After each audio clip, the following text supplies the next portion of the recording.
I've started my rerun of My Hero, and I kid you not, there's something about this show, I don't know what it is, okay? But just every every single time You Say Run plays, I tear up.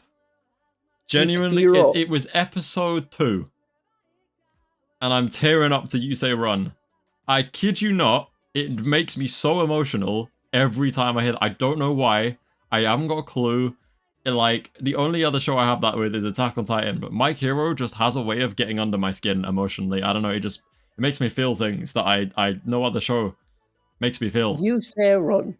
The song that's like colloquially known for just being the music that kind of fits with everything. It's hype. So, like, it's kind but of it's bland. like, it's just, because I don't know, I feel like, but it's put over so many like hype moments that are like kind of tearjerker hype moments that I feel like I've seen them so many times, I've conditioned myself to get emotional when I hear that song. I love All Might as well. I don't know, there's something about it. Genuinely, it was episode 2 and I was tearing up already. I was like, I'll watch My Hero. The last time I watched it, I was watching season 6 and I was just like, fucking bawling. I was like, I'll be fine. Episode 2, I'm already there. Like, oh, this shit's so peak. That's such a strange song for it to be the thing that, like... No, because there's like, My Hero has tearjerker hype moments. Like, I'm telling you, I've conditioned myself to just get emotional when I hear it. Oh, another... What you call it? Is it Nomura flashback? Fucking what's his Homura. Homura, yeah. No, wait. All Might's what? Like trainer. Trainer. Like the one for all user. Oh, I ain't got a clue. The woman. Yeah, why? Yeah, the woman. Yes. I don't know. Exactly, huge fan. So, but whenever she shows up, there's always 10 million flashbacks to that. Before All Might does something, and then it's like, oh my god, wow. Right. In season, is it season 7, I think, in like the second episode when what's her name, Stars and Strike pulls up, yeah? And for like 30 seconds, we see Stars and Strike being like, oh, that time I was a kid in America and All Might stopped a car from running me over and he was there in his prime, like with his eye was bawling immediately. I was like, hey, let's settle down to watch My Hero season 7, alright?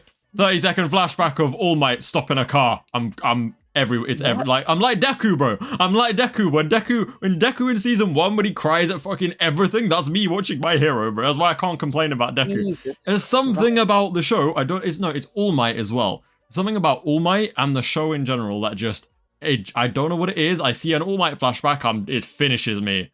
I hadn't watched it in ages. I pick up season 7, second episode, All Might flashback, 5 seconds in, and it's just. You're sat there watching fucking... I love him! You're watching Kirishima vs Tetsu and you're like, oh my god. Oh yeah, that's a bit much, but...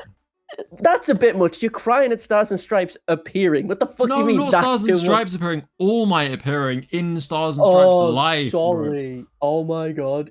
Don't watch any of the movies because All Might's in like all of them. I've watched the first one. I love it. Well, I only love it because the really bad one that had the really good ending.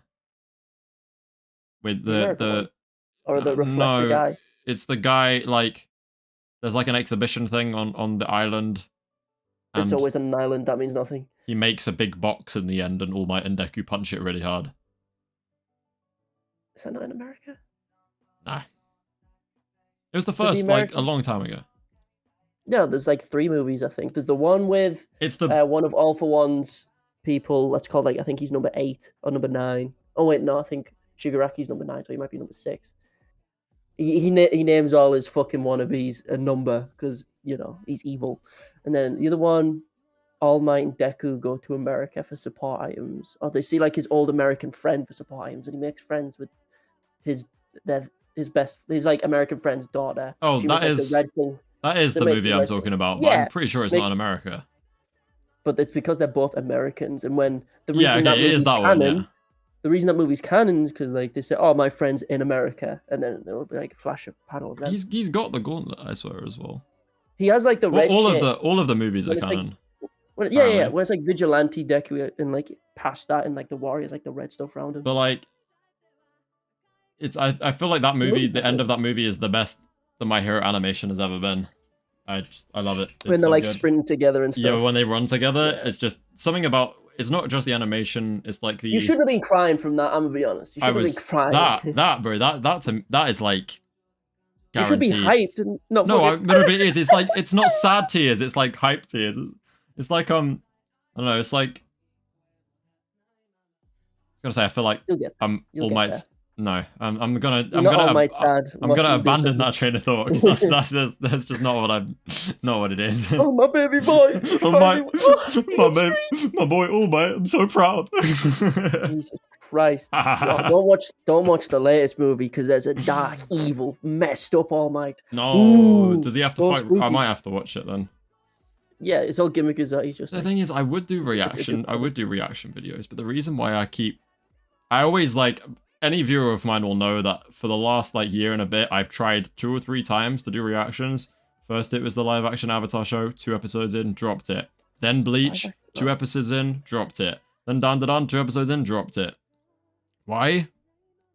Because I figured like I want to do ones as they're releasing. So it was 1000 Year Blood War, you know, when it was releasing weekly. That I can't do sub. I just can't. You can't. When I was doing the reaction videos was fine.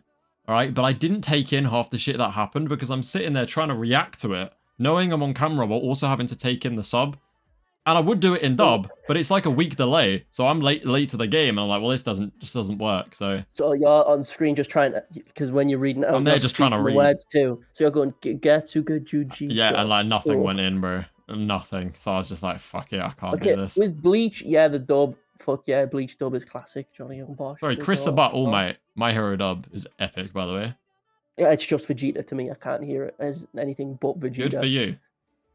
Yeah, sorry, fake Dragon. You don't even pretend Dragon Ball. Chris Sabat plays so many characters, bro. He's Zoro. He's Yamcha. He's Piccolo. He's Vegeta. He's like half the cast of Dragon Ball. He's in everything. He just appears everywhere. Right, I get it. But when I hear him, because Dragon Ball is my everything. Right? He's the wolf guy from Solo Leveling. Nice, right? Cool. Good, nice little fun fact for you. That's not. It's okay, but like whenever I watch dub, it's the worst with. I think it's Aniplex. I remember watching Blue Exorcist years ago because it was on Netflix, and every voice I heard, it's the same 10 voice actors who are in everything else. Where it's like you don't necessarily know their names, but their voices, they do the exact same voice for every character in 10 different shows. So I'm listening to like the main character, and he sounds exactly like Meliodas, who sounds exactly like a Soul Eater character, who sounds like a Pythos character, who sounds like you hear the same voice in dub over and over again. It gets hard to differentiate them. It's not as bad in sub because you can't. Since I don't understand Japanese, I can correlate the voices. Like if I hear Toji and I hear Dio, I'm like, oh, that's the same person. It's also Aokiji. Cool, I get that. But like, I feel like that's a particularly distinct one, though. I can't lie. Oh yeah, he's like there are more like that, but that's like the most obvious one you can. Yeah. But I can still, like separate them in different ways because like I don't understand them, but I can still, that very distinct voice. I know they're the same voice actor. But with dubbed, I'm just looking at All Might. I'm just hearing Vegeta. Right. Fair. I mean, I get the same, but like the thing is with that though, it makes me like because I'm the same, but it makes me like characters more. So, who is it? Michael J. Tatum, who's Irvin Smith in Attack on Titan, and Matt Mercer, who is like, I'm sure you've heard me and Orion talk about Matt Mercer before, surely. Trust me, I like Matt Mercer more than you because he is Dante. He is the god, right? He's also Leorio. That doesn't matter. He's Dante. He is Dante, right? Nice. Well, he's Levi and he's Jotaro. He's Dante, right? Shut up. He is Dante. Okay. Well, anyway, they have similar voices. Like Laura and Levi sound identical. Now Matt Mercer has hella range because Leorio sounds nothing like anything that he does normally, but like he gets kind of typecast sometimes. I feel like the kind of grungy Jotaro, Levi, Law type characters. Which is very good at. Except for Dante, because Dante is nothing like that. Except in DMC2 when he's angry. But continue. Alright, nice. And then Michael J. Tatum's like Irvin, Tenya Ida, Scar from Full Metal, NL, One Piece, loads of stuff, right? He's like 5 characters in One Piece, I think. But I don't know, something about them, they have a very distinct voice. Whenever I hear them, I'm like, I know who that is. So like recently, Sakamoto Days came out, dub, Matt Mercer for Sakamoto. I was like, I now like it more because I can associate them with characters that I fuck with. Do you fuck with Vegeta? No, okay, I don't mind Vegeta, but here's the issue. If another example for like the Dragon Ball, so Goku's voiced by Sean Schemmel, right? Right. Who voices like a bunch of other stuff, but he is Goku narcissistically. So he sees himself as Goku, right? But interesting, but yeah, okay. Yeah, like he really hits all the abridged stuff. It's really weird. It's a don't worry about it. Interesting. Christopher Sabat out of like the Dragon Ball cast seems really cool. Sean Schemmel seems like a dick, but I remember. Okay, I hear Dragon Ball. I played hundreds of fucking hours of games of Dragon Ball. I hear his voice constantly. It's ingrained into my psyche. And then I watched Berserk from '98, right. and he is a random fodder called Gaston. And even in the bloopers for Berserk, the main character, the dude playing Guts goes, "Holy fuck, is that Goku?" Like, it's fucking, you just hear that voice and you just think Goku. I can't hear him besides anything else as Goku. So if I hear Sean Schemmel, I'm like, that's not Sean Schemmel. That's Goku as fodder number 8. Like, but I love, like, that's what I love when I pick up a new show and I watch the dub and I'm like, oh, I love being able to go, I know that voice actor. Wait, I know that's Irvin. Well, that's Levi. That's Law. There's two sides. Yorozu from My Hero. That's Luffy, which is a crazy one, by the way. Wait, it's going to be Yorozu? Yorozu. Wait, what? No, from My Hero. Yorozu. I thought you were saying like fucking Luffy's VA was going to be Yorozu. Oh no. First of all, she will be because Yorozu is Yorozu is Yorozu. Same character design, same ability, same conditions, everything. So I wouldn't be surprised if that's the case as well. Probably the same fucking voice actors for all we know. But like, Okazawa, is that a name? I don't remember. I don't know. I'm talking dub as well. I'm talking sub. Fuck you. I'm sorry. I like dub. I'm disabled. You can like dub and can't do sub. Like, that's why, like, it has to really have my interest hooked for me. Like JJK, when I was catching up, having to wait 2 weeks for the dub was like, it was killing me. I managed it for about 3 weeks of season 2. Gave up, watched weekly in sub. I was fine. Attack on Titan season finale, had to watch it in sub. Couldn't wait. Those shows, pardon me, grip me so much that, like, I can manage it. Alright? But normally, nah, it just doesn't work. Hot take. I don't like Toji's voice in the dub or the sub. I think they've missed the mark with both. Really? Yes. What did you expect it to be like? I think in the dub, he's like, he's too raspy. He sounds like a teenager edgelord. Wow. That's what he Megumi? is. Who the fuck is that? He's Megumi's dad. He is a teenager edgelord. That's the whole point. No, but it's in his genes, bro. He's supposed to be like a bum assassin, right? And he should be more jovial. Like, I don't know. I feel it misses the mark for me. You want him to sound like a bum? Is that what you get? Yeah, I want him to sound different. Like a crackhead. Not even a crackhead, just different. And then in the sub, it's just literally Dio's voice. It's just Dio in the sub. Like, nothing's changed.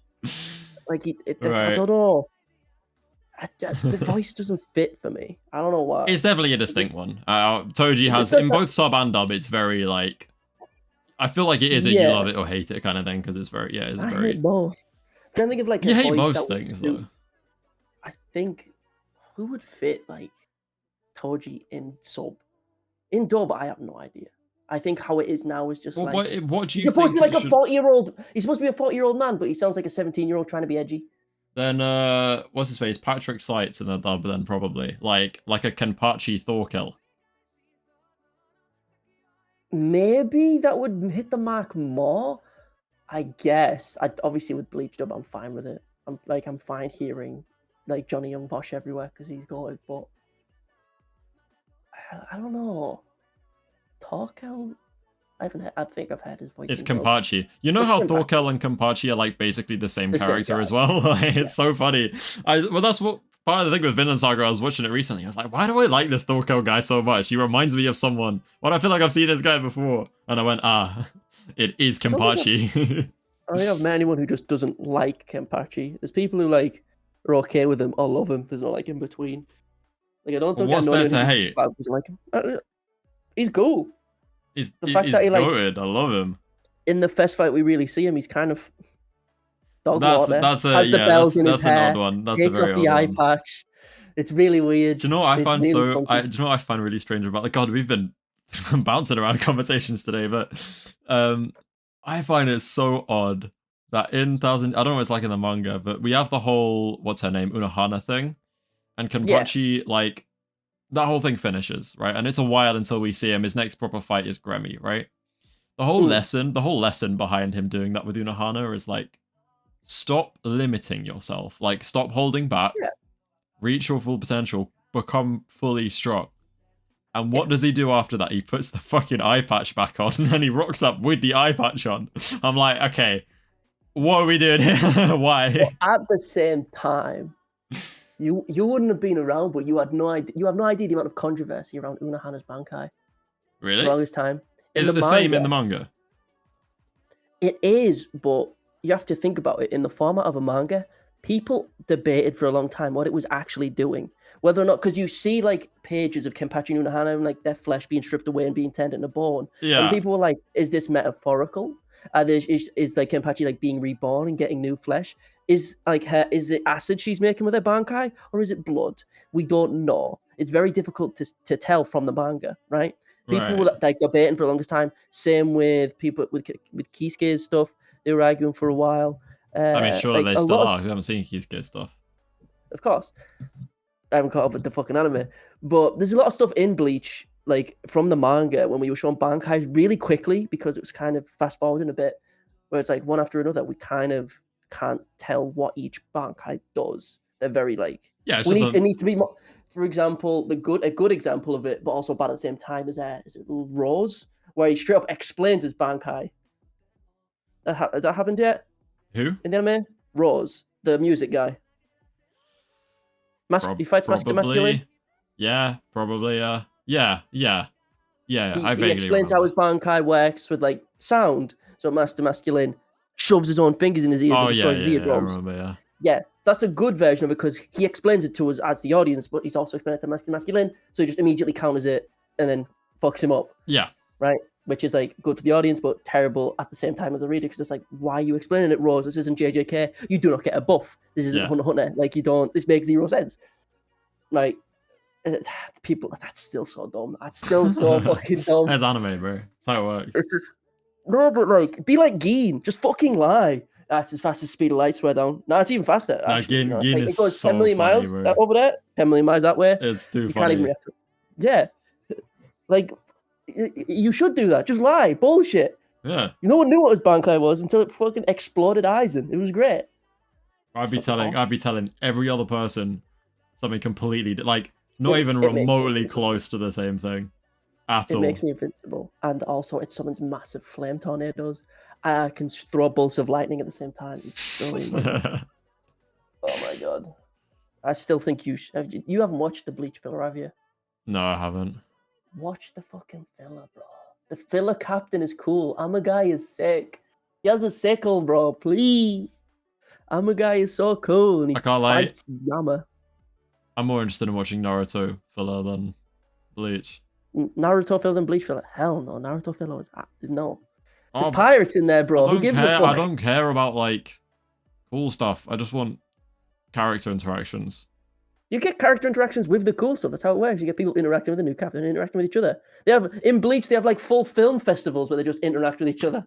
The difference between filler acts of film festivals and like Korn becoming a superhero and like I want film festival. I'd watch that. That's in the Bleach. There's only a couple episodes. Like literally, it's a couple episodes. I'd watch it. Sounds good. It's so fucking. There's so much Bleach filler. Like some of it is like you don't think it's real. There's like Valentine's Day episodes. Of course, there's a beach episode. Like, is there? Ooh. And there's a massive hollow watermelon that appears. They have to defeat it. Yeah. And then they eat watermelon afterwards. Yay! All right. It's like so super ham-fisted. It's so fucking funny. But anyway, how long's it been already? It's been 20 minutes, despite the fact it's supposed to be cursed conversations. We haven't talked about... I brought up Toji's shitty voice acting, but we haven't discussed, Moduli. Exactly. I have another JJK conversation for later on, but we can do Moduli.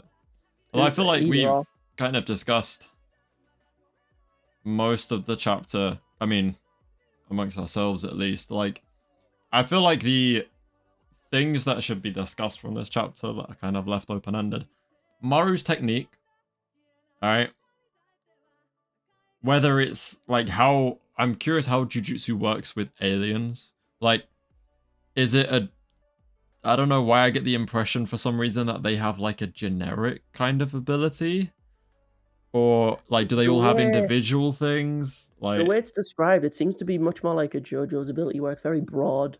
If we take the direct statement of being like, oh, it defies all logic or whatever, it sounds like something JoJo related, where it's like, for example, I can reverse things to their previous properties, like fucking Josuke, but that can mean so much more. You know, you can do a lot of stuff with that. Yeah. Right? Like fucking punching through his mother and then taking the, you know, water necklace, whatever he's called, aqua necklace out and stuff. Like, or just reconstructing a completely blown apart human being.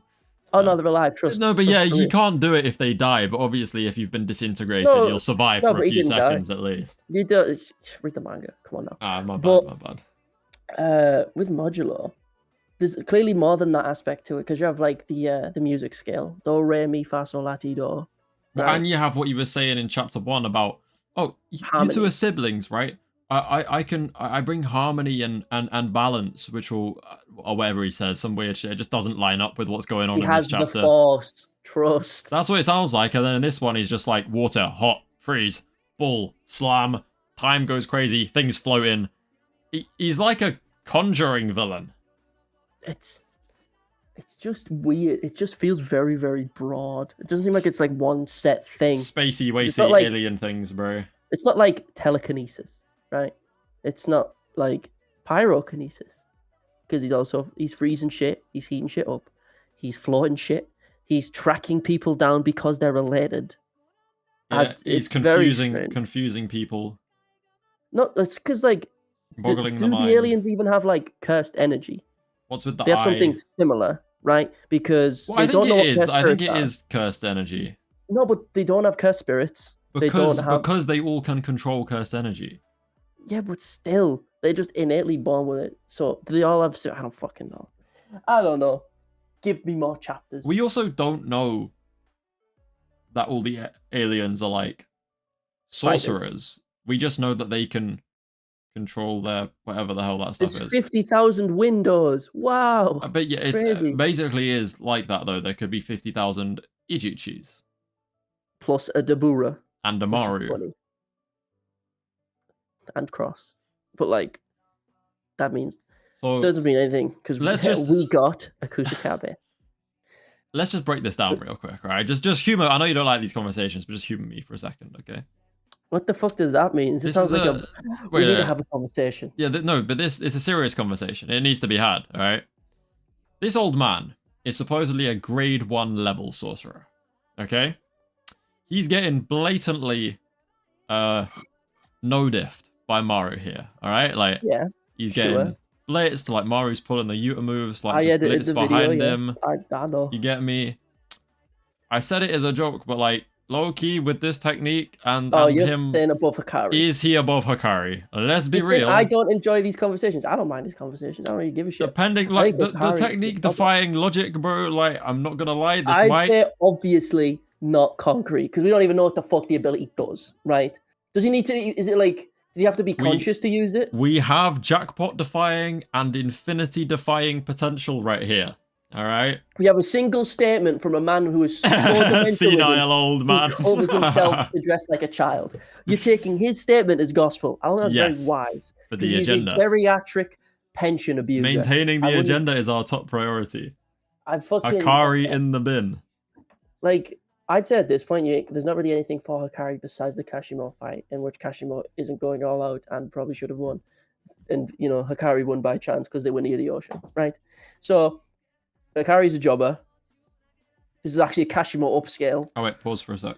2,000 years later. Yep. I'm going to have to timestamp that because I don't need the podcast knowing that I've just ordered a pizza from my mother. Fat ass. Came into my room, she's like, do you want a Pizza Express? Yeah. Pizza Express, are you a pedophile? That's where they're going. No, there's a reason why I said that, and you know that. I've just sent it to you. Oh, fuck it, it can stay with you. What have you sent me in the Pizza Express order? The timestamp for this is an odd one.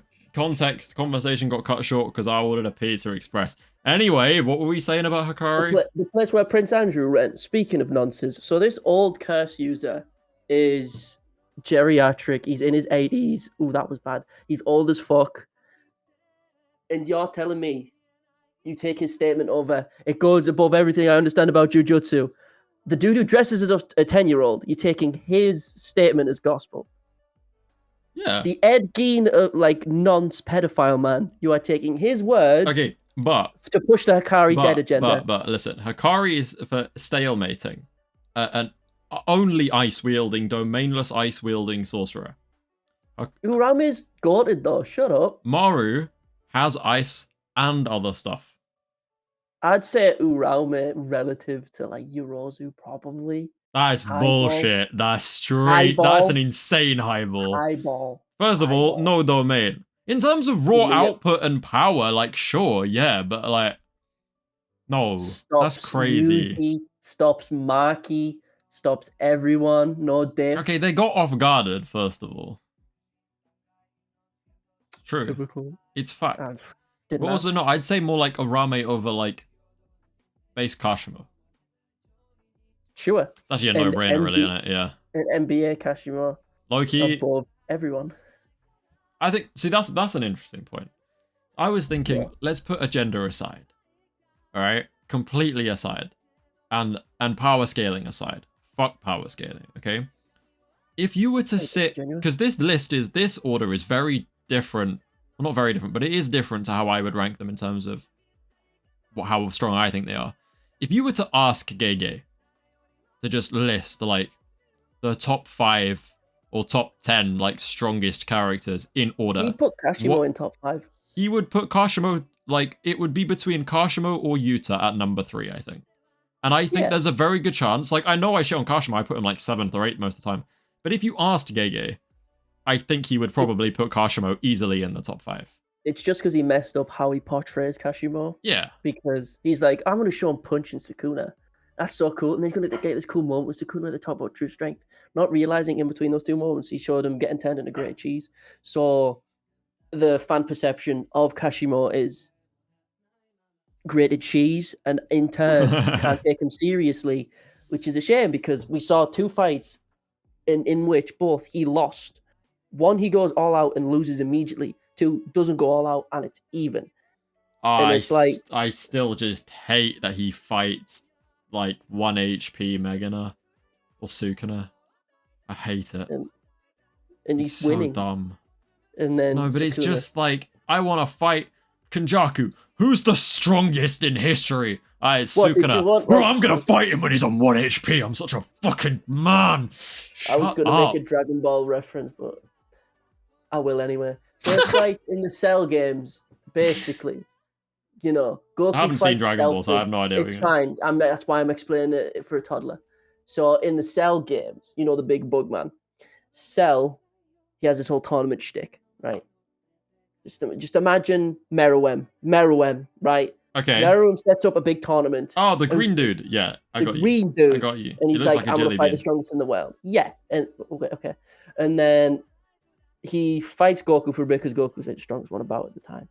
And, you know... When is he not? Goku just stops the fight halfway and goes, look, we're even, but if we keep going, I'm weaker, you're going to win. So what he does is he tells his son Gohan to get into the ring. But before he lets Gohan go in the ring, he throws Cell a Senzu beam to fully heal himself and then goes, Gohan, you can fight him at full HP. What? You want Kashimo to fight full HP Meguna after you saw what he did to Gojo? Huh? Yeah, yes, you can argue it doesn't make sense. No, I get like, oh no, I agree in that sense. I'm like, obviously it makes no... People ask me that I get so many questions back in the day. They were like, what do you think would have happened if Kashimo fought Sukuna before Gojo? He'd get like sideswiped, bro. What? It wouldn't even need to be on screen. But like, Kashimo, I understand like, yeah, in order for him to like have any kind of semblance of any feat at all, being impressive, he would need to fight a very, very weak Sukuna. But his whole character is completely defiled by the fact that he chooses to do that. It's like, oh, he's the strongest of like the Edo period. Okay, cool. How is this displayed to us? He gets turned into fucking just a pile of mush on the floor. And again, how about that? So strong. I'm just saying, you say he's the strong, right? He might not have even been the strongest of his life. I'm just saying, you give Ryu Ishigori his katana, bro. That's different gravy. He had a sword, the Chinese bro. He had from the Heian era. Wow. No. Ryu in the Heian era, he has a sword. I don't care. He could have grabbed the sword. He could have took Yuta's sword. Imagine Ryu with a sword. That's just Josuke with a sword. I don't care. But he didn't have the top knot thing. So he was so firing granite blast out of the sword. No, you just... What's this head cannon you're making? But he would have been like shooting it out like Iron Man, but he would have had a sword and like slashing like Getsuga Tenshos and stuff. Do you know what I mean? You've just made a fan manga in your head. No, I haven't, because Gege literally says like, I wonder where the laser came out of. Well, it's not the top of his head, is it? Gege said it in SBS. No, he did, because he is like, I wonder where it comes from. Maybe it's there. But the whole point is that it wasn't there, because he didn't have the hair thing. So Gege was like, huh, he doesn't have the hair in the Edo period, so where did the laser come from? Who knows? And he had a sword. I'm putting Ryu over Kashimo. Base Kashimo. No, okay. I put Prime Sword Ryu over Old Man Crippled Edo Base Kashimo. That's as far as I go. Well, with it. yeah. That's as far as if Kashimo went to fight Ryu, then he would have died. Like I put dying, nearly blind ninja cancer Itachi below just below Sasuke. Just like, below Sasuke. No shit. What the fuck do you mean? He has shitty bone disease. What the fuck do you think is going to happen? Oh, that's You've got Kashimo funny. coughing up blood going, can I even make it to Ryu? Fuck. Damn. What can you do? And you're like, yeah, I think Ryu beats that guy. He's in a fucking Edo equivalent of a wheelchair. What do you want from him? Jesus Christ. It's funny. Oh, though. my Lord. But Fun thing to think about. We haven't talked about the elephant in the room. Go on. It's Yuji. It is Yuji. Yeah, do you know the funny thing to me is, so this is a huge Yuji upscale, and do you know why? Oh my god. So, I'm going to write this in a script afterwards. So basically, right, when the old cursed user, we don't got a name for him, so I'm just going to call him Nons. So when Nons has this flashback, okay. he says, the only time I ever felt this scared was when like, he thinks of Yuji. So Yuji went on a solo mission, you know. This isn't like, it's not like the trio. It's not like Team 7, you know. Yeah. It was just him. It's not like he was scared of Megumi. No, he wasn't scared of Nobara. No, he was scared of Yuji. So Yuji's obviously above Megumi and Nobara, which no one expected. Right? Yeah. No one was ready for that. Thanks. I'm sure everyone's shocked by that news. I know, right? And Yuji also has a new hoodie. Yeah. See, the thing about that hoodie, right? It's kind of scaring me a bit. The way Yuji's looking in this chapter scares me a bit. I can't lie. It worries me. Okay, that's not where I was going with it, but that's a funny idea. He's like fucking Miguel taking off the hat. It's like, no! Oh god, I remember that shit. No. Everyone was like, here's the rope is his hair. Then Miguel's just got like the most fucking shiny head. Scalp. Oh, it's too funny. Yeah, no, I had Prince color and it looks pretty fucking I don't think Gege would do this, but like just the way he looks like kind of almost evil. Like it just makes me think like he's on some sequel Luke Skywalker shit. Oh, I fucking doubt that. Like me too. Me too. But I saw it not evil, just like you know the end of Doctor Strange when Mordo's like too many sorcerers. I wonder if we had a fucking moment like that. You know, where he's like he kind of lost it. Not became evil, just grumpy old man type shit. There is a very easy explanation. So this curse user, his whole gimmick is, you know, skin.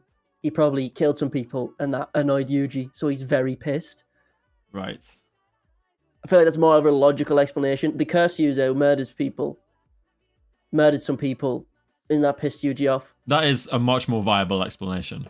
Not fucking evil, fucked up but, Yuji as no, false lightning. In that case, I think Yuji's dead. Yeah, because Yuji would have killed the fuck out of him, probably. Maybe. I feel like if Yuji's still knocking about and we have a Sukuna level threat on our hands, at the bare minimum, he's being brought in as a consultant. I thought about that in like chapter 2, where like Usami sees the bloody cam, and they think to themselves like, we need like Yuka and Tsurugi to like change these aliens' minds. Not we need fucking Yuji to help. Like they didn't think of like ways they can beat the aliens. They like with special great sorcerers that maybe don't even exist anymore. They thought, oh fuck, we need to be nice. That's the thing is like at the very least you call if you have special grades knocking about in today, which obviously sorcerers are getting weaker, right? If you have special grades knocking about, you call them in and brief them on what's going on, right? Even if you're not causing conflict right now, you want to be prepared, right? Yeah, if they're trying to intimidate you with Demon King Dabura, bring in Demon King Yuji or something. There's probably no special grades on the payroll at the moment. And Yuji's definitely not. Awesome. So Yuki got sent back in time as a torso. Geto became Kenjaku, and Kenjaku turned into a head, and that head got stabbed a bunch. Gojo, pretty self-explanatory. Yeah. Yuta, he died. He did. Damn, heartbroken. Maki too. Don't really care. Who knows? Maki, maybe Momo's alive. Maybe Momo's alive. She's the best fucking delivery service ever. Wow. So awesome. Imagine if we just call in old man Megami who still hasn't tamed Maharaga. He's 98 years old, crippled, and he just goes, fuck it. In front of Dabura with this treasure I summon, and that's how he bites the bullet. People just want that shit. I'm sick of seeing shitty AI videos. Megami fights grade 10 million's curse. Jumps on his foot and he kills himself. It's like, I'm fucking sick of it. He pretty funny stop though. Disrespecting him. I don't like Megumi, but fuck me, dude. It's funny. Jesus Christ. It's funny. Who else could be? I like Megami a lot of the time. Megami. I'm the kind of person that can differentiate certain moments. Like a lot of people see the ending or whatever, and they're like, that makes the entirety of JJK bad. Whereas like Megami's good moments are really good, so I really like Megami for a lot of it. I just don't like what he became in the ending. A crying little bitch. No, just not even that. That's fine. I just don't like that he didn't do anything. He made a puddle of tears which drowned Sukuna's foot. Then Nobara hits resonance for no fucking reason, to which Yuji then capitalizes on, and the King of Curses then dies. But we're not here to talk about the ending. The point is, Yuji's probably dead, but I hope we get some kind of lore drop on what he was doing, because otherwise, we why will. Bring it up? Maybe it's just for WoW factor. Yeah, you don't like it's a fun thing to call back to, but you wouldn't call back to it like this for it to not mean. Yeah, there'll be something. No, but think about it though. Well, what chapter 6? That's 20%. No. Don't ask me, but I can't do maths anymore. Was it 30 chapters? No, it's 3 volumes, so like 27, 28 maybe. So that's even, like, we are, like, getting to, like, a fifth of the way through already. And overall, in the grand scheme of things, like, not much has happened. They've fought a tiger, a curse user stealing children. No, I think these last two have been pretty good. Active, but overall, in regards to the overall narrative, with, like, the aliens and stuff, it's just now starting to get going. With, like, Crush and Maru and injecting and stuff. But at the moment, like, as I'm saying, we've already, like, It feels like the start of like normal JJK, where we're starting off with just like normal ass missions. And then it's kind of the turning point is the rehabilitation facility, whatever it's called, fucking the prison, Yeah. And then Yuji dies, comes back. That's like the turning point. Your mic's just completely died. When where it gets fucked. Your mic just completely cut out. What was I saying? Oh no, I didn't hear it. What was the last thing you fucking heard? It's like when we get to the detention center.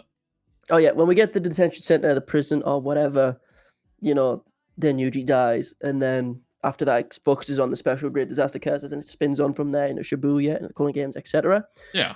But at the start, it's just standard shonen, students fighting monsters, and it felt similar in Modulo. That's how it starts, and now's the turning point where we're getting more into the overarching narrative with the aliens, because at this point it was just the twins go to a mission, and that's it.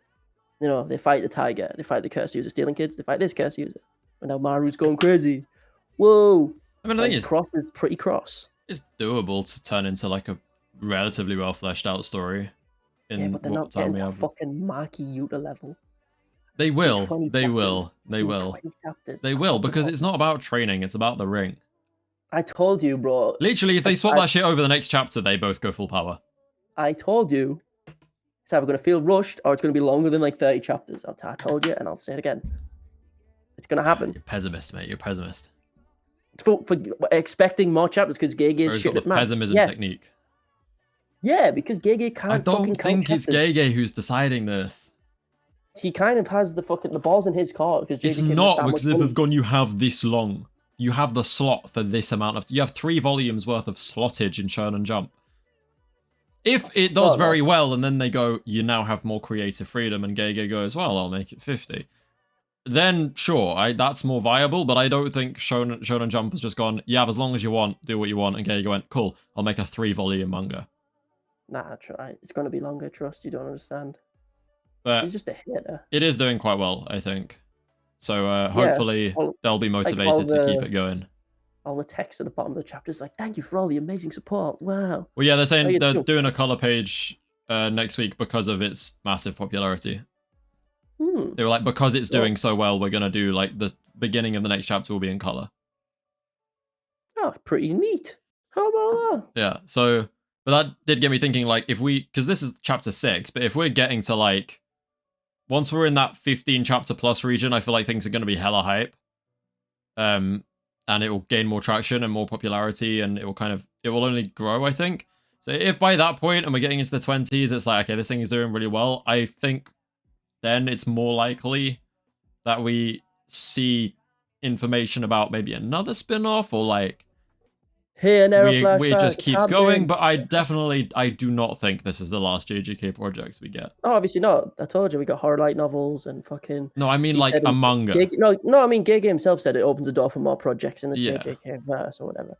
So we're gonna get plenty of like. Phantom Parade 2. Nice. No, it's Curse Clash 2. Phantom Parade's got its own original that's story. Even worse. Curse Clash, most refunded game of all time, over No Man's Sky, by the way. But I love No Man's Sky. That game's dope. Did you play it on release? No. So it's made by British devs too, so fucking, you know. But I fuck with that game heavy. But anyway, this is not relevant. Fucking Phantom Parade got its own original story, and it's very rare for gacha. Okay, this is interesting. Shut up.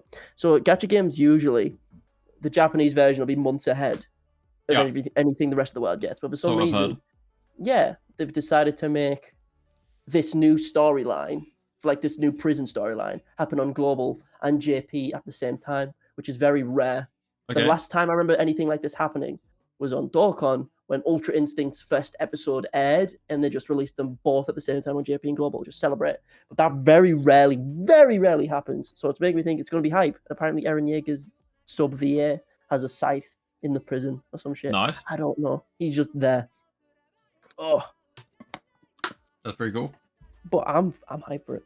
Because, you know, as the Phantom Parade light novel Cursed Clash enjoyer, my tastes are objectively the best. Yeah, objectively better than everyone else's, so I've heard. Constantly. Yeah, from me, of course. But, yeah, Yuji's back. I imagine we'll get, like... We're going to get something more, of course. I have an idea for how to spend the rest of our time, by the way, if you're interested. Oh, well, what's the... Wait, it's JJK, don't worry. It's a straight JJK talk, alright? It's straight? Yes. I'll wait for you to finish your sentence.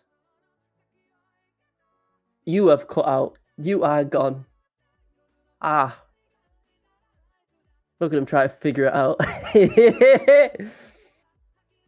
What a goober. How can he run a YouTube channel? Can't even run a Blue Yeti. That's crazy. Cannot hear. He's struggling. Wait, hello? There we go. Right. Oh my days, man. I knew it went as well. Okay. All right, we're back. Anyway, as I was saying, you were like, let's talk about this topic. Are you back? Wait, we good? Oh my god, bro, I was gonna crash out. Okay. All right, just say your thing before it goes. All right, no. So, I'm making a video at the moment, right? Fuck off, never. Oh my god, bro. I think I've told you about it. I'm like basically breaking down the Culling Games arc and trying to divide it into episodes and figure out how season 3 is going to be structured, right?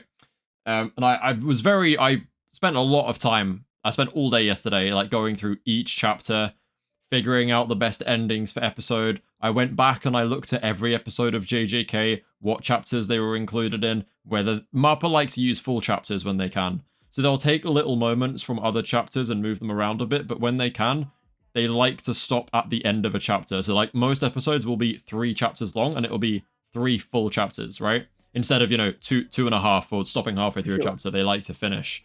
And I figured that like, hey, chill.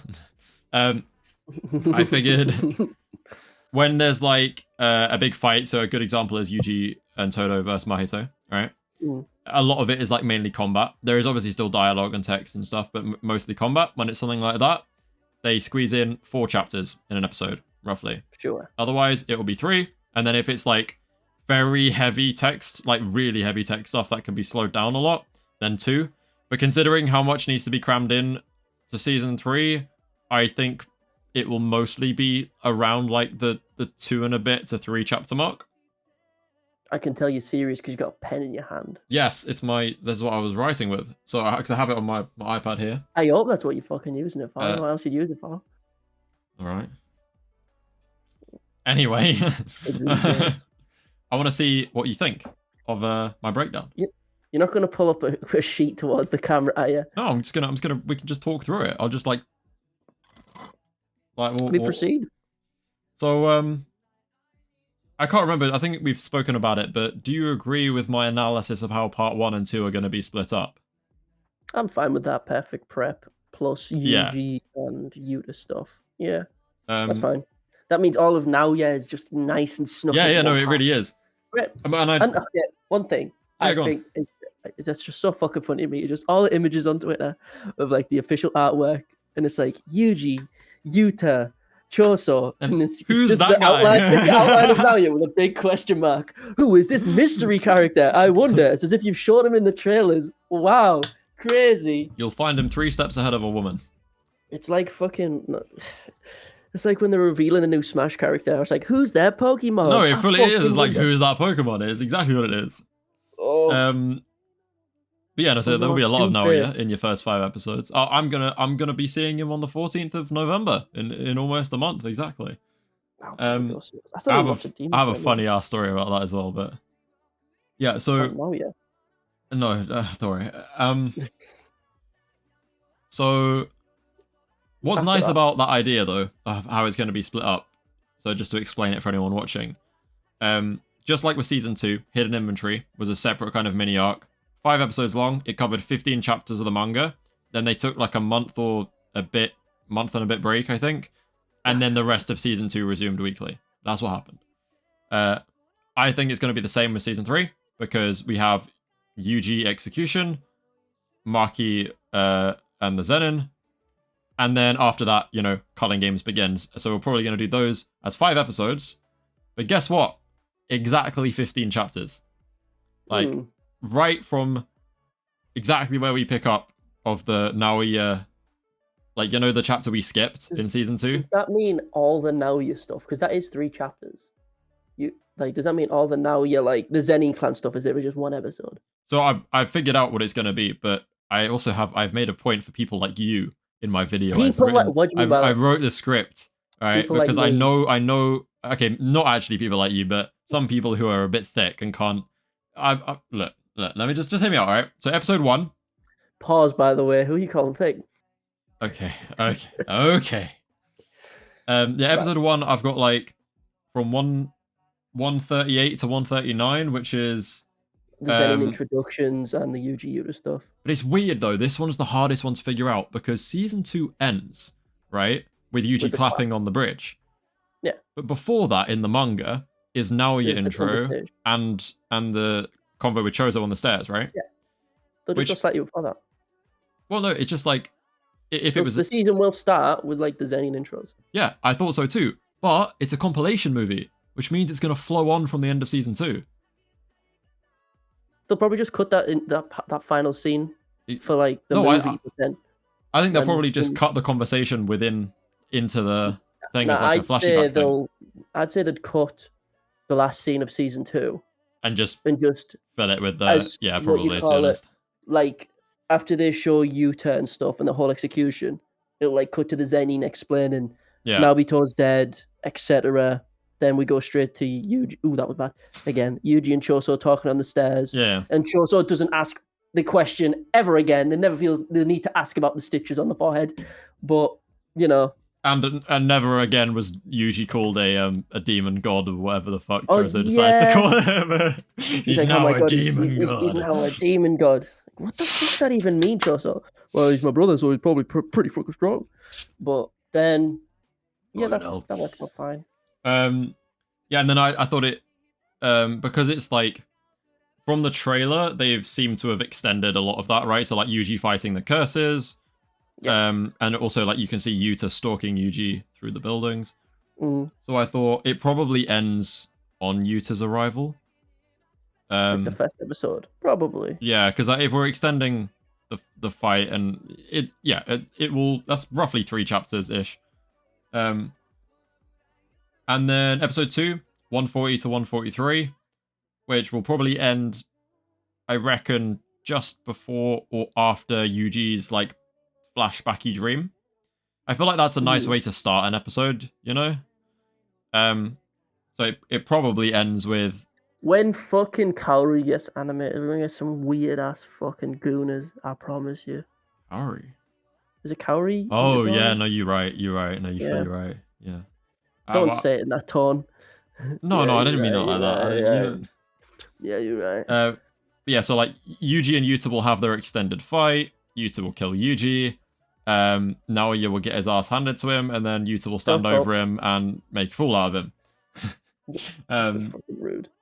He also one-taps Choso, so I think. And then episode 3 is going to be the whole Tengen thing. So you do like the Yuji dream, and then them sitting around the little fire.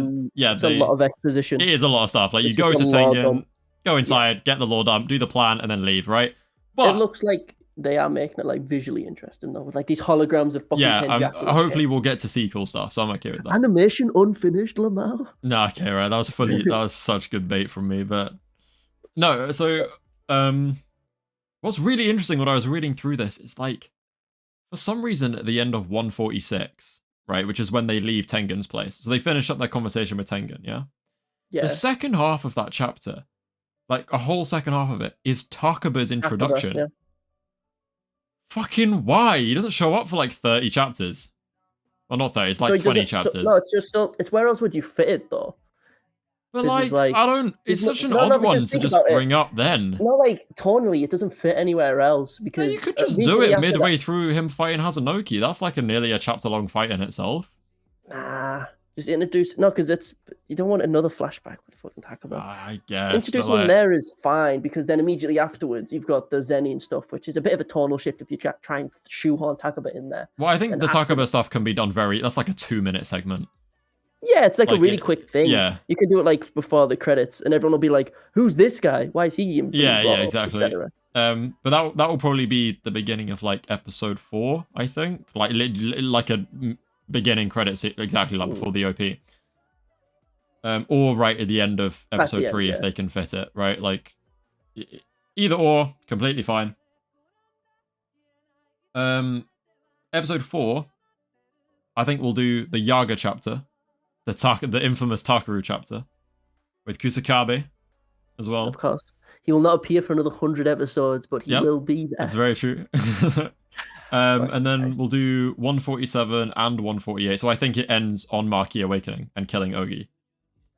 And then the rest of the entire fight, all of it. So like her versus the Hei is like the first half, and then the second half will be her versus Naoya. And it will end with Momo pulling up and Maki dipping. And that is the whole episode, I think. There you go. Here's what's left of my cheers. I'm off. I reckon we'll probably get an end credit scene. That's just like, literally just teases Hikari. Higuruma. Oh, I was going to say. Oh, it might be Higuruma. Yeah, maybe. But I think Hikari, because the exact next chapter is they start the recruitment. Yeah. So like, maybe just show Hikari and Kurara watching one of the fights, you know? Tiny little moment. Yeah. It's quite a... You know, to reel people back, like, you know, it's a little part 1 and keep people engaged, show a bit of Hikari. I think it would work. Thing is so fucking weird, just in a vacuum. Like, it is really odd, isn't it? Sorcerers fighting. There's that many curse users, they have their own fight club. It's just this kind of forgotten about aspect, to be honest. But then what? Yeah, so then like we've got 153 to 156, which would be episode 6. That's like everything up until the Kurara fight starts. So that would be Yuji fights Panda, Hikari asks Yuji about Gojo, and Yuji's like, who the fuck is Gojo? Gets train doors thrown at him, and Kurara and Megumi start fighting. That's like 3 chapters-ish, whole episode. And then episode 7 will be the conclusion to all of that. Yeah. Then recruiting Hikari, and then you get the Kashimo reveal, which is like 2 pages, and then you get the Higuruma setup, where he awakens his curse technique in that courtroom, which is really dope. Nobody's leaving. Hell yeah. Definitely where that episode will end. So we'll meet Higuruma. My prediction for meeting Higuruma for the first time is episode 7 of season 3. Which is kind of, I don't know, it just excites me to go like, now I have an idea of, okay, I suspect it'll be this episode. Higuruma is coming to the screen. Kashimo, unfortunately, will be there as well, but like, I'm so hyped. I can survive Higuruma Kashimo. Is in my top 5. He's great, bro. Everyone loves Higuruma. I do want to see him in a bath, but Kashimo I'm also very excited for, because I want to see what colour they make him. Yeah. His hair blue. Yeah. Same with Akari. Are they going pink? Too. Going blonde? Yeah. That's still fucking It's very debated important now. questions. Genuinely. Yeah. People have money on that. Ironically enough, so does Akari on that volume and cover. by the end of season 3, I'm certain I'll be taking $50 away from Jaden as well. Of course. Not getting all the way up to fucking Meguna. No, like it's... I figured out a way that it's possible, by the way. But it's still hella unlikely. It's completely so unlikely. So episode 8 will then just be... I can't remember what it is. It's like we enter the barriers, we fight some chopper heads. Sounds like a slur. We meet Remy.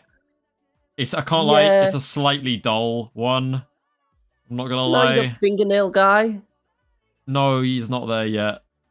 Damn, next episode. Hype though. Not even, because that's after Higuruma stuff. No, but the panels of Yuji punching the fuck out of those like hair people are pretty cool. Yeah, it'll be like a... Do you know what it'll be like? It'll be like a Awasaka episode. That's exactly what I was thinking. And Awasaka's fight isn't not hype. No, he's great, right? You don't care about Awasaka, but it still looks cool. Yeah, I feel like if I read that in the manga, I'd be like, cool. Seeing it in the anime, it's a great episode. Awasaka's the inverse guy. The normies aren't gonna know who Awasaka is. They're not gonna know who Higuruma is, bro. There's no point. You were just saying words. The manga readers know who Higuruma is. Why would they know the name Awasaka? No, they won't, bro. He's called Inverse Man. Everyone knows him as Inverse Man. He just looks fucking weird. He looks like a in funny though. Anyway, that episode will end on that one page of Reggie sitting there, naked, just licking his lips, covered in receipts. Then episode 9, the entire Higuruma thing. Scuffle. Like 163 to 167. His backstory, in regards to JJK, was pretty long. Like they went into it's a longer backstory. It feels. Is a longer one for sure. I mean, if you include, so you get him awakening the curse technique earlier. Yeah, and then you not get even like just that. I just mean him with the lawsuit. Yeah. Picked up the knife. That takes up a lot of the fight. It's about half of the fight. Yeah, because they actually don't fight that. It's not really a fight. You know what I mean? It's literally just confiscation. Yuji keeps beating his ass. Yeah. And then Hiruma's like, well, fuck it, and eats shit. What's hilarious about this? What's hilarious about this season, right? Is just give me a second here.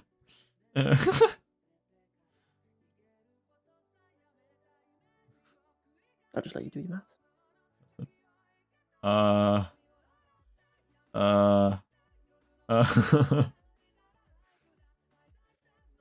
Yuji's in less than half of the season. Of course he is. He fights Higuruma and then he's gone.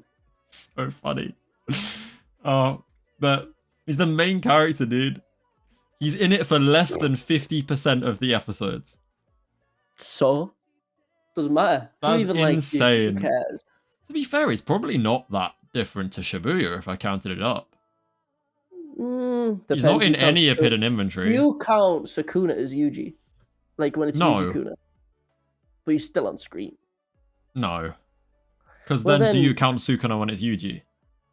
No, because then by default he's not in even when he's on screen. Because then you just have the Mahito fight with Todo. And you have the Chozo fight. And as soon as he's unconscious with Mimiko and Nanako, and then you say that, but now with Sukuna. It's made me realize, like, he's not in a bunch. Well, he's in the Awasaka fight as well. No, but it has made me like realize that Sukuna's actually there for a lot more of the story than you think. But I'd still say Yuji's in more because he's also at the end too. It's just that Sukuna gets 2 big fights. That's over like 3 episodes or so. But Yuji has a bunch more. Well, however you count it. Also on Mahito. The point is, he at the end. Pretty much dips after the Higuruma fight, right? Which is episode 9. Yeah, it's the same in the manga. He's just gone. Episode 10, we get Reggie. Yep.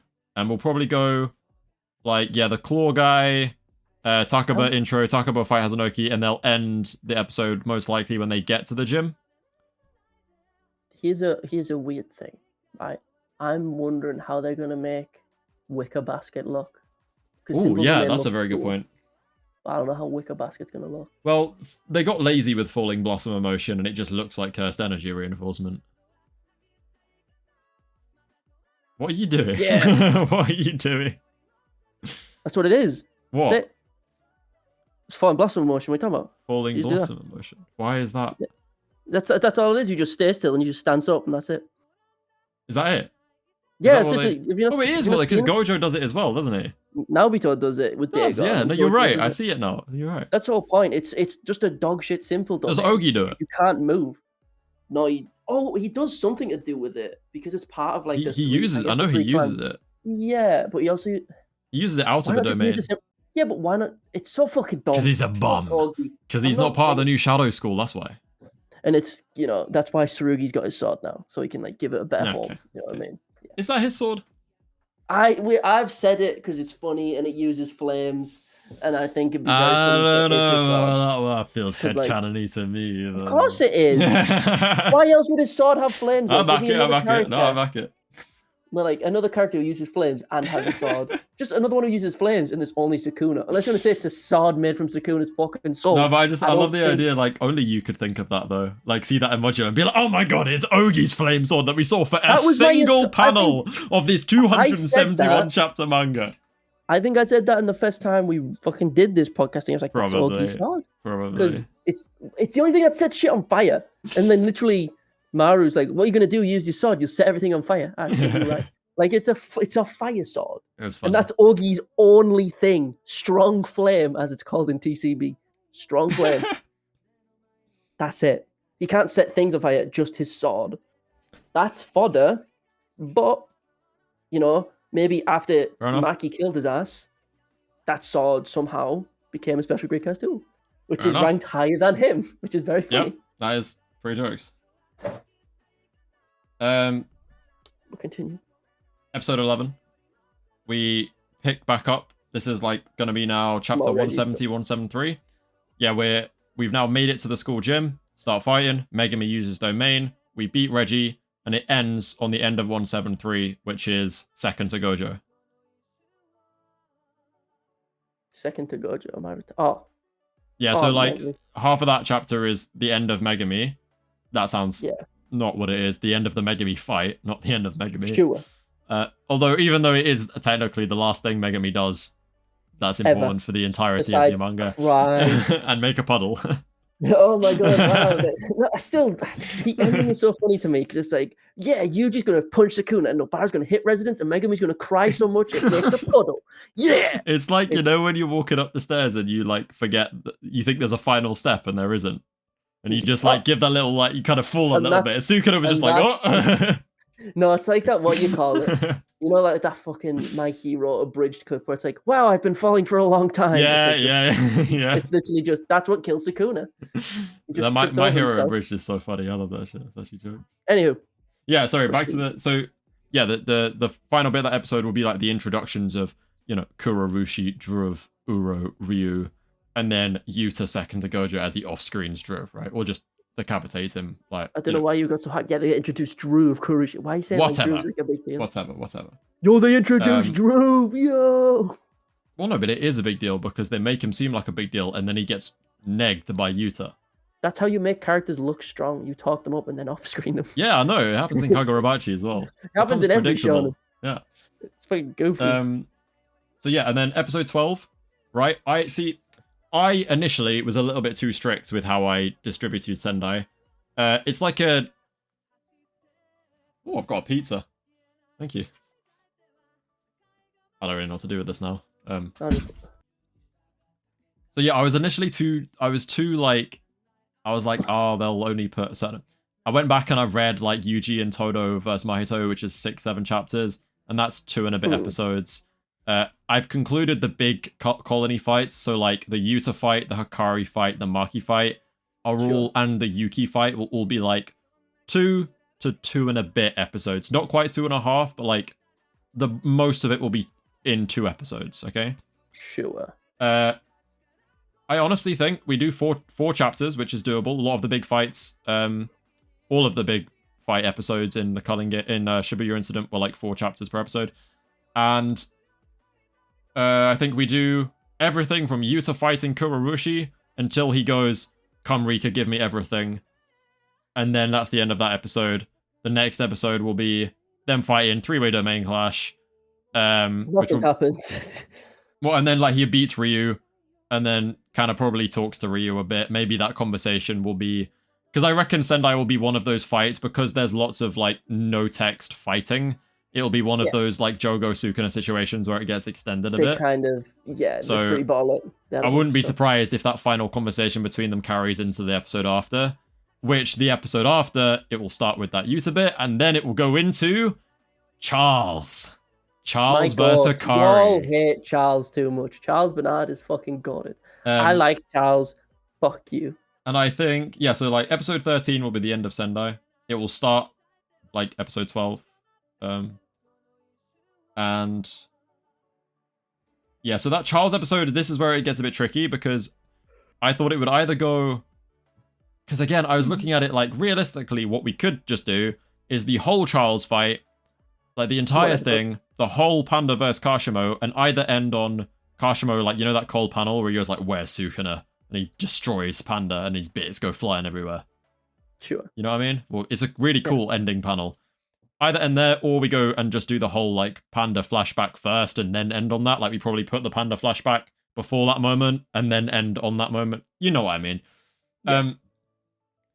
But it's a bit odd, because then I was like, we've got to explain Hikari stuff. And I was just like, that's going to take ages. I think there'll be like... That's going to take so long. There's an example in my head, but it's on the tip of my tongue. It'll be like a Hunter x Hunter explanation, where it'll just like... there'll be like a chibi Hikari, with like... It'll be animated, where he's like got a little board behind him going, "Look, this is..." So, just like a Pachinko machine, blah, blah, but blah, there's blah, blah, a lot of information on there, which you do need to know. Well, you don't need to know, but... No, it'll just like, be under the assumption you understand a Pachinko machine, and then it'll go on from there. Of course it will. It's like, maybe. If they do that, we can definitely make it to the end of the Panda stuff. If they decide to explain it like it's explained in the manga, it's an episode. It's going to be very simplified. It'll just go under the assumption you know how Pachinko machines work. All right. In that like case, it did in the manga. That's fine then.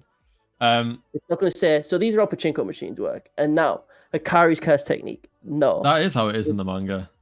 No, but it's not to an extent. It's a lot. I read it. But it also has to explain all of the Rishi scenarios as well, like all 7 of them. Oh no, it doesn't need to explain them all. It does, because it gives a demonstration in the fight. You can just go bam, bam, bam, or you can just read them. Yeah, fair. You can read them if you want to. Or at the same time, it'll give you an explanation when it happens in the fight. I bet. Can we just like play an Allons-Y video over it, just show the panel. My God. Just do like a panel sliding across the screen with a little Hikari wobbly profile picture. That'd be jokes. Wow. Delirious playing. Animated. Wow. It's like Dressrosa. So beautiful. Wow.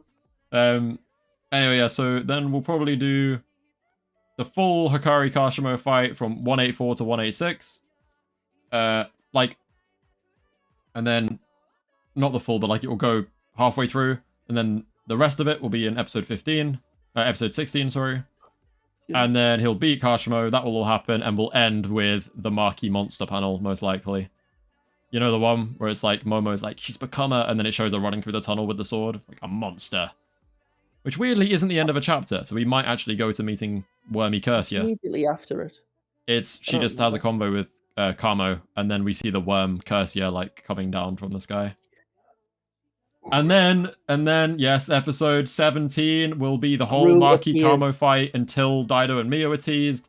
And then episode 18, which is 195 to 198, will be until the equal to Toji thing. She beats him in the domain and stuff. 199 to 201 is an odd one. That's just like we're regrouping. We have the Fallen conversation. Yeah. We go to the US and Kenjaku attacks the White House with the big cursed spirit.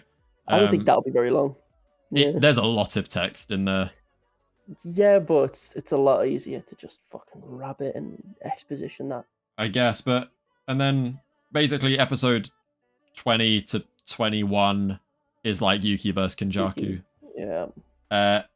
and this is me condensing it. This is me being very generous with how many chapters I give to each episode, right? So to get it, so I've managed to put the whole thing until 215 in 23 episodes, right? Because season 2 was 73 chapters and it was 23 episodes. Yeah. Right. So 77 is it's not completely impossible. But again, I was being pretty, you know. So episode 22 would likely be all the weird, creepy curse stuff, angel backstory, all of that shizzle, until the Sumiki reveal. Epic. So it will like she'll make a Culling Games rule, and Megami will go like, "What the fuck?" and then it will end. Who are you supposed to be? And then 23 will be Yorozu, Megana, and ending on Megama flying away. Who are you supposed to be? I'm top 5 in the verse. No. But I've come up with a potential. I figured out a way, even though I disagree with it. I condensed it a bit more, and managed to get Gojo being unsealed. Not I'd win. I think if we get to Gojo being unsealed, I think he gets unsealed, and we see him confront Kenjaku, and it has to end there. There's no way we make it through their entire dialogue and fight for him to get to the I'd win thing, right? And it also just, if you do that whole thing, it kills the setup. Like, you leave it like that, you build the hype, you do it as the first thing in the next season. That would make so much more sense strategically as well. But episode 22 would be the Megana reveal. So you'd do 209 to 212, and you'd end on Megana reveal. And then you do episode 23 as Sukuna, like Megana fighting Yuji and Maki, doing the bath, and the Yorozu fight. Which is a stretch. This is what I'm saying when I tell you, it's like, it was hard enough me fitting in Megana. The Yorozu fight a couple chapters though. It is. It's like 3 whole chapters. And there's a flashback in there. That's what I'm saying. And then episode 24 would be everything leading up to Gojo Unsealed. So, like, you know, actually having the conversations, planning it, going, doing it, Gojo being unsealed, and making it. Like, that is exactly what we'd be doing. It's just, like, it's way too much, realistically. It can't be done. If it is, then Jaded, I'll give you your $50, mate, but fuck off, is that happening? It doesn't make sense as well. Megan is a good enough, like, cliffhanger. Do you know what I mean? You don't need more than that. You want to have that. That's a great way to start your next season. Do you know what I mean? Yeah, like, that's fine. Yeah. So yeah, I think we do 23, 24 episodes and we make it to like 215. I think it's very doable. About 2 and a bit per big fight. 1 and a bit per medium fight. Yuji gets seen for less than 50%. Well, then that means the last season's only got about 50, 60 chapters to work with. So which either just means it's going to be 2 movies. No, fuck that. Fuck that. Movies. It would be 3 movies. Because money. Also, because money, I feel like, bro, we just extend it. We just 1,000-year Blood War this shit. Like, people go, oh, there's not enough. That means if we only go, there's not enough for then a whole season of, yes, there is. They just do 22, 23 episodes. You just do fight extensions. And you make it dope, and you add some stuff people wanted. You just 1,000-year Blood War it up a bit. And you're Gucci. Go main expansion. Woo! No, but like seriously, like it's very doable. We just add some more stuff, right? Yeah, but the stuff that was added in Bleach was shit that was pre-existent, pretty much. It was stuff that Kubo wanted to add but couldn't from time constraints, and it was stuff from the light novels that he wanted to animate. Why would that be any different? Gege had his fucking appendix missing. No, but what I'm saying is we don't know like what he would add. We don't know what's missing, so to speak. Yeah, no shit. With Bleach, we knew what was missing because a lot of characters just didn't use their Bankais, even though we knew they had them. There was a lot of stuff just missing. But in JJK's case, I don't know what specifically we'd be missing in the Shinjuku Showdown that's like would need to be shown. Okay, for example, Sukuna taming his 10 shadows, like taming Maharaga. I mean, that's something. That'd be a decent anime on them. Like, fuck it. Time skip. There's so much stuff there. Show the training, please. No, but honestly, like, that's easily something that can be done. Show Kusakabe washing Yuji, please, dude. I beg. This dude's fucking eating off screen. God damn. I'd say I vote we end it, because this piece is tempting me too much. It's not tempting if it's already in your mouth. You got anything you want to say? Besides slurs, not really, no. Oh my god, but do you want to talk about One Piece a little bit? We could talk about One Piece, but you are eating. I'll stop eating. I'll stop eating for One Piece. All I've got to say is One Piece is better than I remembered. Here's what I was going to say. I was actually talking about. Okay, so when you get caught up in longer running shonen and stuff, and you get caught in the trend of following the leaks, unless you're making like videos on it, like with JJK, where you're constantly going back and forth and reading and watching the older stuff for context sake. With One Piece specifically, if you're just going from week to week with leaks, you forget. You remember the rest of One Piece, but you don't you remember the story of it, so to speak, but not like actually consuming it. You don't remember how good it actually was. Like, I love pre-time skip so much, and I'd forgotten. There's a lot of post-time skip stuff I don't like. Like, I don't like Fishman Island. No one likes Fishman Island, bro. No one likes Hoddy Jones.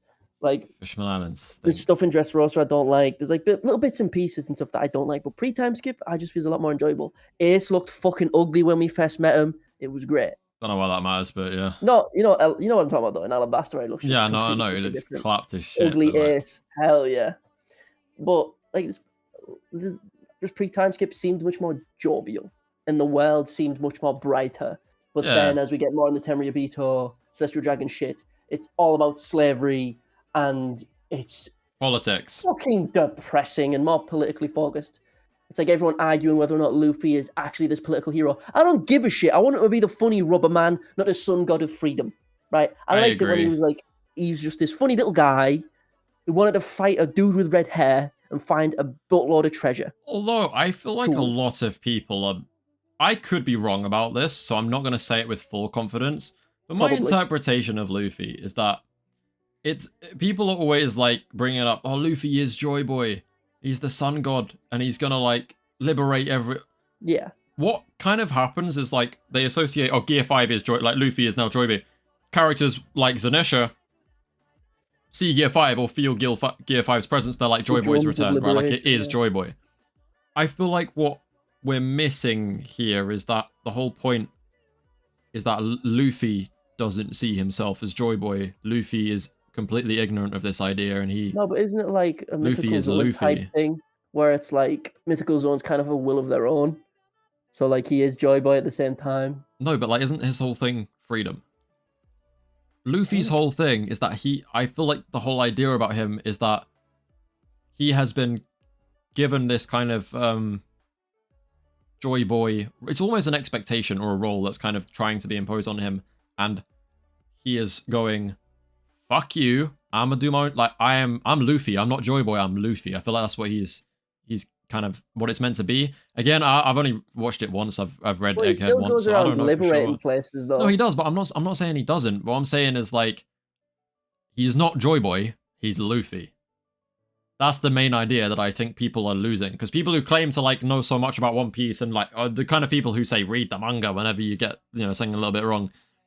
They love to point out he literally is Joy Boy, but I feel like he's not. Like at the end of the day, he's Luffy. This is why he's gonna get the One Piece, and whatever thing he has to do, he's just gonna give it to Kobe or whatever. I think we need more context. Like, why does Eam have like that big? Is it like a stone statue of the Straw Hat or something? Some weird thing. Just some giant straw hat. Why does Eam? It's in a freezer. Why is Eam afraid of Joy Boy or like really not like him?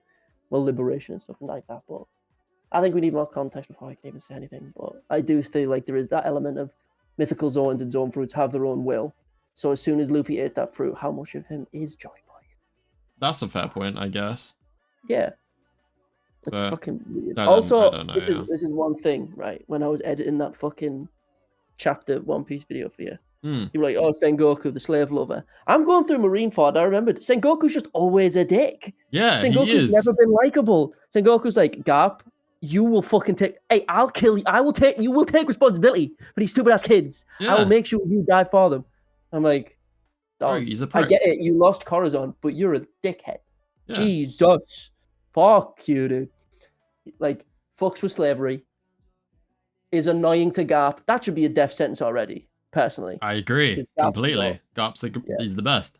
It just makes everything even more funny with added context, where Luffy just gear second punches Garp, and Garp's like, oh, fuck it, I'll go down. Just imagine how that looks to everyone else. Garp the hero, The dude capable of doing so fucking much just gets one time IQ too. So what the fuck? People complain about that, but like that's fine because that makes sense. I'm not complaining about right? it. I'm just not imagining from like the other character's perspective. You're like, yeah, holy shit, like how did he do that? Whoever's seen Garp, like whoever's lived to see, like Whitebeard has seen Garp go nuclear, right? Whitebeard standing there like, what the fuck is this guy doing? Yeah, Whitebeard like, should be like, you fucking silly Billy, you softy. What you like? Because again, in God Valley, we're seeing Whitebeard, Kaido, and Big Mom running from Garp.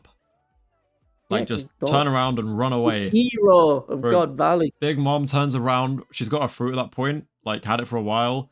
Fires a massive, like, Prometheus, like, energy beam. Can't even eat up a steak. Yeah, can't even roast a prime rib, Lin Lin. I don't know why I imagine Garp. When I was reading the manga, I always imagined Garp with, like a fucking builder's voice. You know, like British builder's voice. I don't mind his voice in the dub, actually. No, I like it as well. It's just not how I imagined it reading it. Like, yeah, by the way, your dad's Monkey D. Dragon. Yeah, it's funny. Well, he's great. He's great in the live action too. I haven't seen it. Really good. I need to still watch it. He's so good in the Shanks and Mihawk. That's about it. I don't know about Shanks, to be honest. Mihawk is like the best, one of the best live action casts I've ever seen. That the actor for Mihawk fucking loves it. Like he changed his profile pic to Mihawk painting the black blade. No, but I'm sorry, like he did so good. He made me like Mihawk, which is something I did not do. You didn't like Mihawk? I didn't give a fuck about Mihawk, bro. Mihawk annoys me. Mihawk's like a... He's like a... the thing is about One Piece, right? Okay. And I've said it before, but like... I have the thing with JJK where there's some characters that I just want to see. I just want to like... do something. I just want to... Like, Mihawk is one of them. I want setup. I want stuff to... I want payoff, right? I want payoff for the setup. We're in the final saga, officially named the final saga, right? And we have more payoff that we are expected to get for like so many things. Like Mihawk's just one of them. There's so much payoff, and I don't understand how we're doing all of this in the final saga, but that means we're probably not going to get any build up to this payoff, right? There's no more like... I want some breadcrumbs first instead of just Mihawk as... Bro, his performance in Marineford, let's be real, that's not what I'm looking for, all right? That's not what I'm here for. What Mihawk's going to do is he's going to cut Zoro on the other side and he's going to get a full X on his chest. Hell yeah, that's what's going to happen. X marks the spot. And then Zoro opens his other eye and it's a Rinnegan. Fuck yeah, dude. No way. You know the edits, you have no idea. Holy shit. No, I've seen a lot of them. It's fucking, they're timeless. They've existed for decades. It's great. As soon as he just had that inexplicable fucking eye missing. Oh. But yeah, I understand what you mean. I felt that way about Shiki for a while. Because some of the movies aren't canon, I'm pretty sure. But Shiki as a character was. And Shiki got a movie. And he was doing crazy shit in the movie. But I mean, he is like a rock. He is canon. He is crazy. Like crazy strong and shit. But yeah. The stuff we saw of him isn't canon in the movie. Right. Which was weird. Because it was like he was making like the water float and doing weird shit and had swords for legs and he's crazy. I think Bullet is canon now as well. Which one's Bullet again? The Stampede. Well, I like Zed. I think it was Zed with the purple hair. He was always cool. I don't know who you're talking about. Hold on, let me make sure he's called Zed and I'm not a fucking idiot. He is called Zed, right? Please, Lord. Yeah, Zed. Dude's fucking cool. It's like purple hair and like a gun arm. Fuck yeah, dude. I ain't got a clue. Not the foggiest.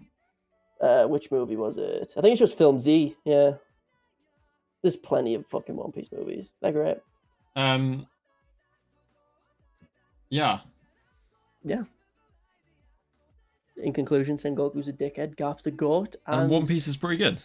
And if Sengoku didn't stop Garp, he would have fucking murdered kind of. Bro. He would have oh my god, bro. It's so like people try so hard to make it seem like there was a very good reason Garp moved. No, not Garp. Sengoku moved. Sengoku never does shit, bro. Sengoku could have done so much himself in Marineford, but like Garp moves and Sengoku's immediately on smoke. He saw Whitebeard and stood still. And he was like, they can deal with Whitebeard. And he saw Garp move. He was like, no, he needs to stay there. No, fuck, this guy needs to stay here, or he's going to delete the island. Hell nah. Oh my god. And then you see the galaxy impact on Hachinosu, and you understand why. Hachinosu. I love Garp. Yeah, Gerling is anyone Great. who doesn't like Garp. He's fucking he's the good. best. Well, a gender piece would disagree, but you know. I don't care about no goddamn agenda. One Piece agenda has never meant anything to me. Stinks. With like JJK, I can giggle at Potential Man and Cashmore being a farmer. Yeah, One Piece agenda is just not funny. Like they got no jokes, bro. It's not funny June at all. Force actually means he punches through the limitless and beats up Goku. It's like, no, if it was that strong, Luffy would have killed Kaido. At its core, JJK agenda was like, it was memes. Like, it was jokes, right? It was fun. Everyone enjoyed it, mostly. Can Goku punch through the limitless? No one. I refuse to believe that anyone actually enjoys One Piece agenda. They get actually worked up about it. They just blatantly lie and rage bait. It's just weird and annoying. It's just, and then they think they're so funny and smart, and it's like, I don't know, they're just fucking stupid, isn't it? Whitebeard drops the Bicentaur, picks up a sword. Is that a sword in Whitebeard's hand? Yeah, like it's the same shit every week. This character was knocked out by this character, which because he's like his fucking fourth cousin 19 times removed, it's a fucking Shanks down scale. Oh my god. Fuck off. It's so fucking funny. Did you watch that, what's it called, Monster? The Ryuma thing? No. You know who I'm talking about though, Ryuma, like the Thriller Bark. Yeah, the sword guy. He got like his own spin-off thing, like on Netflix a while back. Really? A little spin-off every year. Yeah, it was pretty good. Oh shit. Because he looks just like Zoro because, you know, they're fucking related. Yeah. But yeah, it's like a cool little spin-off because you know that like Oda made like that little one-shot called Monster about Ryuma. And that got animated. It was pretty cool. Oh, nice. Yeah. That's pretty dope. Yeah. I might have to rewatch it because it was pretty cool. But yeah, I liked him and I did not like the sword collector guy in Wano. I don't remember a lot of Wano. Wano bored me to death. The dude that Zoro gives Ryuma's sword back to. Oh, that guy. Yeah, the big fat guy. Because he's like, well, this sword's from Wano, so here you go. Even though Ryuma gave him the fucking sword. Right? I'll be honest, like, so many parts of Wano just... Was it longer than Dressrosa? Might have been. Yes. No, in the manga, they're the same. But the anime is like twice as long as Dressrosa. I mean... Actually, no, it's not. They're pretty close, actually, but... Even still. I mean, a lot of Wano was fun, but the amount of time spent on the fucking roof piece was real for a while. No, roof piece is okay, like, it's I fuck with Kinemon. It just kept going. But, like, the whole Kinemon, Momonosuke, the whole, like, band of samurai and their individual stories. Interesting to a point, but but like they because it was like they have an overall story, which is cool, and then it was every single one of them's individual backstory, which are all the same backstory with little differences changed, and it's like, what? That Kappa guy was cool. You can shut up. Yeah, but they all have the same in the relevance of Wano. They all have the same backstory. He's realistically, and it's like, I mean, the pink flower guy was apparently like a big deal. Then I think he died. Pink flower. Oh, I know. Even the fucking big, like proper big dude. Fat fella, yeah. Yeah, I don't know, bro. I know there's one that looks like Inoki from One Piece, from Naruto. It reminds me of Inoki. I don't know. It was some small dude. I don't fucking know. I don't remember. They were all absolute bums during the raid. They're all fucking boring characters. They're all weird. I don't care. I didn't give a shit about the traitor reveal, whatever his name is. Manjuro, Kanjuro. I didn't mind Kinemon though, like when he's dressed as Doflamingo. That shit funny as hell. I vaguely remember that. Yeah. He like puts the stone on his head and he's like, Henshin, turns into fucking Doflamingo. Yeah, it's pretty funny. He's like, yes, I'm Doflamingo. Yes. It's not. I don't know. So much of Wano was just so ass. What about? It wasn't Denjiro. Was Denjiro the dude who got so angry his face changed? I don't know. I don't remember that even happening. But again, I was like lulled to sleep by Wano. So one of the samurai guys, right? He was like Odin's assistant or whatever. Oh, sure. The dude with glasses. Then he sees what happens to Odin and he gets so angry. His like eyes go like weird and he gets blue hair. No, I don't remember. And he actually he fucking becomes an absolute unit. It's really weird. Not clear. He's the one that owns like the whorehouse that Odin's daughter's in. Right. Fucking hell. I don't know. Wait, I think I know what you mean. Yeah. Yeah, He was like undercover for decades. Again, just not interested. I actually don't care. I didn't mind Wano. I really there were really good parts of Wano. I like Roof Piece a lot. I don't mind. I think in the anime at least, I think Luffy, Kid and Law vs. Kaido and Big Mom is my favorite part of the whole thing, but like, really, my favorite anime thing. I think, yeah, in One Piece, yeah. This dude hasn't seen the movies. Come on, now, what is this? I've seen Stampede. It's pretty dope. Z, Gold. Gold. I've seen Gold. Pretty cool. Gold is fucking. I love Gold. Gold's so fucking good. The Luck fruit is such BS, but there's a bunch more. You just need to watch Z. Z's great. Hell yeah. All right.